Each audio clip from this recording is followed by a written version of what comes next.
जी friends, आप देख रहे यूट्यूब चैनल वॉइस ऑफ ज्ञानी और मैं सफदर खान ज्ञानी।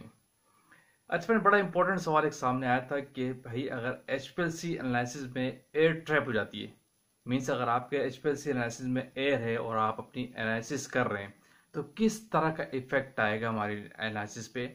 ये एयर किस तरह से इफेक्ट करती है हमारी एनालिसिस को, इसको बताएं थोड़ा सा।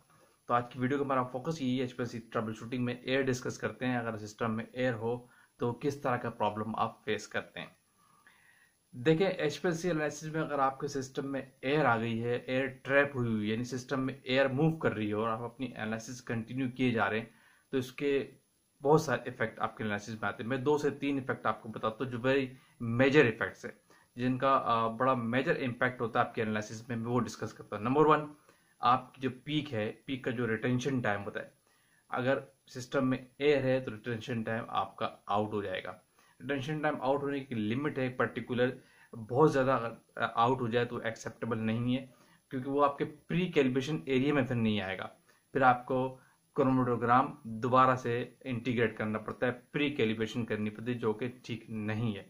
ठीक है, कैसे वो कैसे पीक कैसे आउट होगी। फॉर एग्जांपल, आपकी पीक 14 मिनट पे आ रही है और अगर आपके एक विकेट गुजर गया, दूसरे विकेट में 14 मिनट पे एयर आ गई उस जगह पे, तो पीक का रिटेंशन टाइम आउट हो जाएगा। पीक उस जगह पे नहीं आएगी, पीक उस जगह से स्लिप हो सकती है, पहले भी आ सकती है, बाद में भी आ सकती है। पॉसिबल चांसेस है कि पीक आपकी लेट आएगी। ठीक है, यही वजह है कि इसी वजह से ये इस तरह के इफेक्ट से आपकी पीक का रिटेंशन टाइम आउट हो जाता है। Not acceptable. पॉइंट्स में लिमिट पे अलाउ है, बहुत ज़्यादा पीक का रिटेंशन टाइम आउट नहीं है। फॉर एग्जाम्पल, आपको 14 मिनट पे पीक है तो दूसरे रेप्लिकेट की पीक आपकी 17 मिनट पे आ रही है, 16 मिनट में आ रही है। This is not good. ये अच्छी प्रैक्टिस काउंट नहीं होगी, अच्छा इंपैक्ट नहीं है ऑडिट पॉइंट ऑफ व्यू से। ठीक है, पहला इंपैक्ट क्या है, आपकी पीक का रिटेंशन टाइम आउट हो जाएगा। अच्छा, दूसरा बड़ा इंपॉर्टेंट इफेक्ट, बड़ी मेजर इफेक्ट, जिसको हम कहते हैं आरएसडी। आपको पता है आपके सिस्टम की अगर पर आरएसडी नहीं आती तो आप सिस्टम को आगे नहीं ले जा सकते। अगर आपके सिस्टम में एयर ट्रैप है और एनालिसिस कंटिन्यू है तो वो आपकी आरएसडी को भी आउट कर देगी। रिलेटेड स्टैंडर्ड डेविएशंस क्या है, बेसिकली आपके जो डिफरेंट रेप्लिकेट्स होते हैं स्टैंडर्ड के, उनके जो एरियाज होते हैं उनमें कितना वेरिएशन एक्सेप्टेबल है, उसको हम आरएसडी कहते हैं, जो नॉट मोर देन 2% होना चाहिए। लेकिन अगर आपकी उन एरियाज के दरमियान एयर आ गई तो एरियाज में वेरिएशन आ गया। फॉर एग्जाम्पल, आपकी कोई पीक का एरिया 12 से 14 मिनट पे आ रहा है, पीक हाइट आ रही है, 14 मिनट पे एंड हो रही है, उस जगह पे आपका पीक एरिया इलेक्ट्रिकल सिग्नल्स को कन्वर्ट कर रहा होता है सिस्टम ऑटोमेटिकली। लेकिन उसी टाइम पे अगर आपकी एयर ट्रैप हो जाती है तो वो एरिया के अंदर आ जाएगी। फॉर एग्जाम्पल, 1 2 3 4 5 6 तक आपका एरिया है और 1 2 आया, 3 4 रह गया, उसके बाद 6 7 काउंट हो गया, तो बीच में जो एयर आ गई, इससे आपके एरिया में फर्क आ जाएगा। वो सिस्टम उसको कैलकुलेट नहीं करेगा एयर को।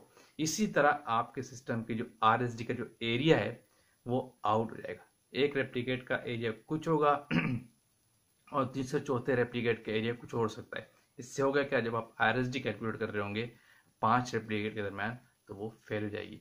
वो मोर देन 2 हो सकती है, मोर देन 2.5 तक भी जा सकती है। इससे दूसरा मेजर इफेक्ट, यानी आपकी आरएसडी आउट हो जाती है। और डेफिनेटली जब आपकी आरएसडी आउट होती है तो अब आप आगे नहीं जा सकते। अच्छा, एक और बड़ी इंपॉर्टेंट से रिलेटेड बात यह है कि जब आपकी आरएसडी आउट होती है तो आपको पता है, जब आपका रिटेंशन टाइम भी फॉर एग्जांपल आउट है तो आपको एरिया को दोबारा प्री कैलिब्रेट करना पड़ता है, एरिया से बाहर हो जाता है। आपको पता है किसी भी एनालिसिस को क्रोमेटोग्राफ जब आप एक टाइम कैलिब्रेट करते हैं, कैलिब्रेशन कर रहे होते हैं, इंटीग्रेशन कर रहे होते हैं, तो एक प्री कैलिब्रेट आप एरिया करते हैं, एक पर्टिकुलर टाइम ले लेते हैं पीक का। फॉर एग्जांपल 14 मिनट पे पीक है तो आप कह देते हैं, सिस्टम को बता देते हैं, जिसको पीक सेलेक्ट करके क्लोजअप कर देते हैं कि हम पीक का एरिया ले रहे हैं 13 से लेकर 14 पे पीक है तो 13 से आप 15 तक का एरिया दे देते हैं कि इस रेंज में एक्सेप्टेबल पीक आएगी, तो दोबारा बार बार आपको प्री कैलिब्रेट करने की जरूरत नहीं पड़ती। लेकिन अगर एयर ट्रैप हुई तो आपकी पीक बहुत ज़्यादा आउट होगी, तो जब आप उसको इंटीग्रेशन नेमिंग करने जा रहे होते तो आपको उसके अंदर आती नहीं, उस प्री कैलिब्रेशन के एरिया में नहीं आती और पीक मिस हो जाती। इसका इम्पैक्ट आप देखते हैं जब आप आरएसडी की रिपोर्ट निकालते हैं। आप देखते हैं कि 5 रेप्लिकेट को सिलेक्ट करके आप जब आरएसडी निकाल रहे होते हैं, सिस्टम क्या करता है, समटाइम्स पहले दूसरे रेप्लिकेट को लेता है और तीसरा छूटता चौथा रेप्लिकेट छूट जाता है, सिस्टम उसमें सेलेक्ट नहीं कर पाता। उसकी वजह क्या होती है, एक तो ये हो सकता है कि उसका पीक का रिस्पॉन्स कम हो गया। पीक का रिस्पॉन्स कब कम हुआ, जब सिस्टम के पीक वाली पोजीशन पे एयर आ गई। डेफिनेटली जब एयर आती तो पीक का एरिया कम हो जाता है, एरिया कम होता है तो रिस्पॉन्स कम हो जाता है। इसी वजह से आओ सिस्टम उसको नहीं ले रहा होता। इसकी बेसिक रीजन एक ये होती है ये अक्सर आप चीज़ें आपने नोट की होगी। और जब पीक रिटेंशन टाइम बहुत ज़्यादा आउट हो जाता है तो भी सिस्टम पीक एलिवेशन, जब आप सिस्टम सूटेबिलिटी की रिपोर्ट निकालते हैं तो उसमें भी यही वजह होती है कि सिस्टम 5 रिप्लिकेट में 2 को ले रहा है, 4 को ले रहा है, 1 को छोड़ रहा है।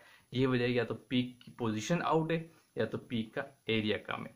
तो इन दोनों के पीछे रीज़न क्या है? एयर ट्रैप होना। सिस्टम में अगर एयर ट्रैप हो रही है तो बड़ा इम्पैक्ट है आपके एनालिसिस पे। नंबर 1 आपकी RSD आउट हो जाती है।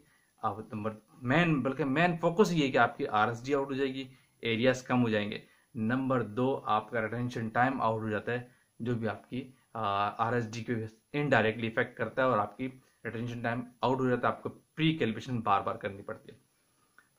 तो इस तरह के इफेक्ट है। अगर आपके सिस्टम में एयर ट्रैप है तो डेफिनेटली आप सिस्टम को आगे नहीं ले जा सकते, क्योंकि इससे आपके सिस्टम की परफॉर्मेंस पे डायरेक्ट इम्पैक्ट आता है। इसका रिकमेंडेशन ये है कि जब भी सिस्टम में एयर हो तो पहले आप उसको रिमूव करें, फिर अपनी कंटिन्यू एनालिसिस को कंटिन्यू करें, ताकि वो परफेक्ट में रहे, परफेक्ट वे में रहे, आपकी रिटेंशन टाइम भी परफेक्ट रहे और आपकी RSD भी आउट ना हो। क्लियर कंसेप्ट क्लियर हो गया होगा कि जब सिस्टम में एयर हो तो किस तरह का इफेक्ट आपके एनालिसिस पे आता है। होपफुली आपको ये कंसेप्ट पता चल गया होगा। वीडियो का एंड करते हैं। जो लोग चैनल पर न्यू है वो सब्सक्राइब लाजमी कीजिए, शेयर कीजिए, कमेंट्स कीजिए, ताकि इस तरह की टेक्निकल वीडियोस आप तक पहुंचती रहे। Thank you for watching. अल्लाह हाफिज़।